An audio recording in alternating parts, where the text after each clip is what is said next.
Hey guys, this is Steve and Zach from moveSKILL.com. What we'd like to do this morning is give you guys a little bit of information on the dead hang chin up. And first things first, what I'm going to have Zach do, in a moment he's going to hop up here on the bar, and we've already gone through some basic progressions now. We have the requisite scapular strength, we've gone through some assisted chin up progressions, so basically we're ready to move on the bar. Okay, so what Zach's going to do first is he's going to go ahead and hop up on this bar.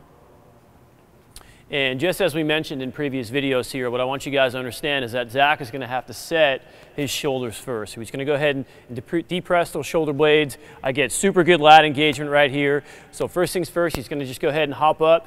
His hands are going to be in a supinated position, so meaning the palms are going to be facing him.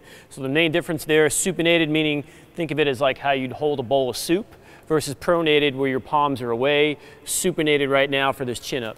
So Zach's going to go ahead and hop up here on the bar. He's going to go ahead and retract those shoulder blades. And where this pull begins is essentially from the lat and then from the tricep. So what he's going to begin to do is drive that elbow down towards his rib cage. All right, so let's go ahead and give me one more pull. Setting those shoulders, you notice his lats are engaged. Awesome, and he's going to come on down for me. Awesome. So what we're going to do first, again, is set that shoulder, great lat engagement, driving that elbow down to the rib cage. And then once we have this, what Zach's going to do now as he hops up here is essentially almost like a little curl to bring his chin over that bar. All right, so he's going to go ahead and hop up here. Step one, set the shoulder. Step two, drive those elbows down. And now he's going to bring that chin over the bar. Essentially, he just gets a little curl bringing that chin over the bar. Good. One more. Set, drive down, chin over the bar, and then come on back down. If it seems like we're breaking this down in some small chunks, some steps, that's important. We want to make sure we have each segment of this movement dialed in before we just start getting up there and just moving in that one plane. All right, so we're going to make sure we have that good set shoulder first, we have that good deep pull, and then we're going to bring that chin over the bar. All right, now what I'm going to do first is you're going to see Zach and what he just demoed here. He just showed you guys a nice deep pull. So what we're going to start to do, we're going to use some benchmarks here. The first one I want you guys to understand is the benchmark here is going to be the throat. All right, if we get the bar to the throat, that's a good benchmark. That's a good first step.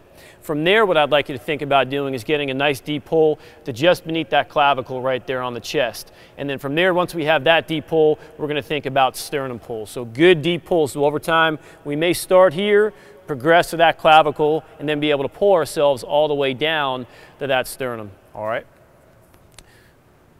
Good, there's that throat, good deep pull. Now pull into that clavicle, awesome. And then one more nice deep pull. Fantastic, and come on back down. All right, so that's how we'd like you guys to progress there. The grip, I noticed Zach was doing this when he was up there. This is a great thing to talk about now, great time to talk about it. His grip, again, are going to be just outside the shoulders. Typically what we see from a lot of folks, they come either way too narrow or way too wide. So when he sets up his hands, which is a different pulling variation, it's not necessarily bad, but not what we're working on right now. And he's not going to come super wide. There, good.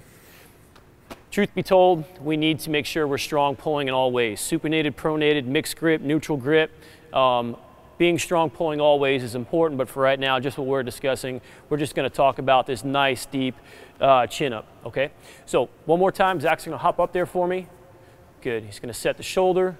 Good, and we're going to get a good deep pull, and he's going to come on back down. Now you notice when he comes back down, we have full extension at the bottom. Shoulder is open, re-engage, and then go ahead and pull yourself back up. Cool. So when we start this nice strict chin up, what I'd like you guys to understand is maybe we start with, you know, somewhere between 5 and 7 strict chin-ups before we even have the conversation of weighted chin-ups. And then from there, we can start to add weight to that chin-up, work on good singles, and then we start having that conversation about kipping pull-ups from there. All right, so you guys can see where this all fits in from that assisted kip up. We'll first backing up the good, nice stable scap, and then from there we have that assisted chin-up, this chin-up here, weighted singles, and then we can start talking about some volume in your program. All right, cool. Zach, anything to add? That's it. All right, have a good day.